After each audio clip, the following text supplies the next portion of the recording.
Today we're going to be talking about the fact that someone tried to hack my website. But first, my name is Steve Smith. This is TQA Weekly. This is not a notification to change your password. Really not. You don't have to change your password. We're going to be talking about that. It makes me completely laugh though, but you don't have to. Why? We're going to talk about that. But we're also going to be talking about the fact of how I treat your information on the website and even how I deal with spam bots at the same time, because I changed some of the code, even though my code didn't have to be changed. So we'll just point that out. So let's get to the meat and the gravy part of the details. December 3rd, December 6th, 2018, 30 attempts through the search engine. How? The union operator through SQL injection on the website. What did it do? Nothing. That's the part that makes me laugh so hard. They used the keywords graphics cards and tried to append SQL injection using the union operator. If you don't know what that is, it's used to, grab information from more than one table. If you ever use Excel, each of those sheets can be considered a table. And it's basically trying to access the user accounts, which I'll explain why it didn't matter anyway. I'm a seasoned programmer, and I program stuff in advance to deal with this kind of stuff long before I code the actual functions of the actual pages. So what ended up happening is it got screened for SQL injection. The content got filtered before it hit the code. All the code saw was the words graphics card, and they got actually nothing from the search.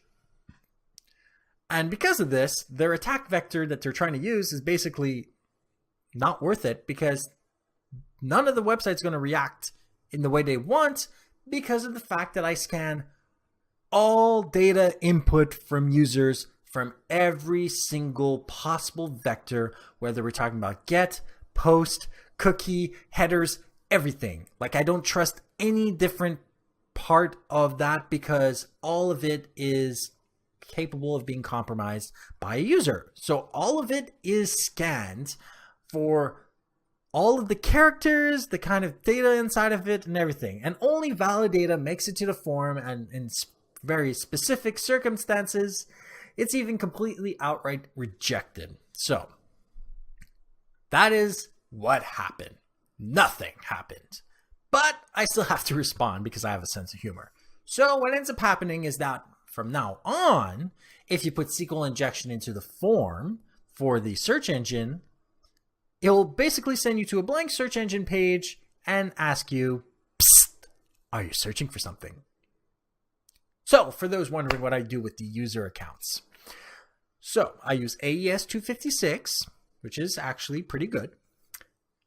I also don't use the same key for every user because I'm not an idiot. I also salt and hash iteratively passwords using unique keys for every single person, and the keys are like this long. And on top of all of that information is stored in a database that is completely encrypted, which means that even if you could decrypt one user, you still have to deal with the password and the secret answer. Even if you could figure out what their password was, you still need to figure out how to get into email and get the freaking key that validates that you're actually you trying to log into my website. Yeah. Waste of time.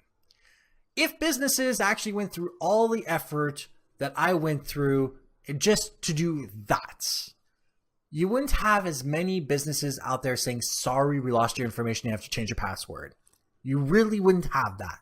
You wouldn't have laws from the European Union that said you had to announce everything in like a short delay. It wouldn't be a thing. But the sad thing is that businesses only modify their behavior when something bad happens. I design against it to begin with. It's probably because I am more mindful of what I'm doing when it comes to this. And being mindful is why I also deal with spam in a different way than every other website.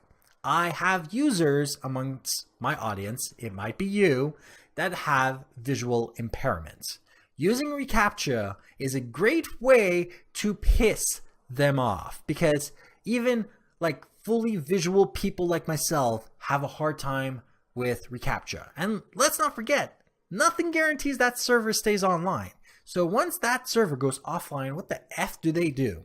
Well, my solution to deal with people who had visual impairment and make the website accessible no matter what was to create my own API, a anti-spam bot API called HiveMind, which, by the way, has a limited form of artificial intelligence. The first one needed a base set of parameters in order to function, and combined with a validation link, stopped pretty much 100% of all spam until recently.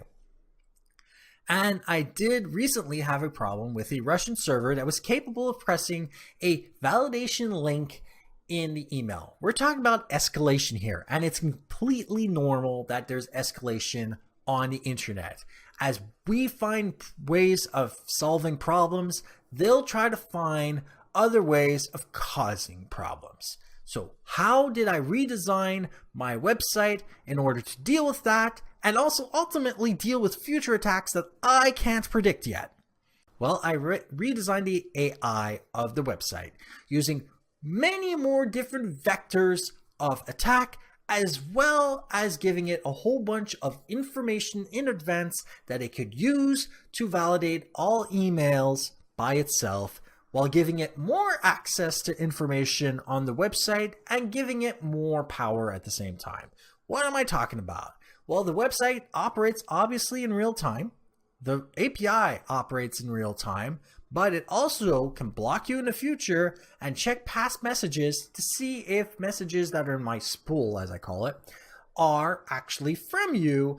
And what it will do is actually stop your current message, kill every past message. I won't get any spam, block you in the future, and because this script is much smarter than the original one, every time you try to change some sort of information and you think you're really smart because you're going in some other vector, blocked. I'm sorry, but that's just basically how it works. And on top of all that, I also gave it whitelisting and blacklisting using de facto and legal languages of countries. Remember, my website is English, my show is English, I speak English and French, but I operate this in English, and that's the language that is accepted.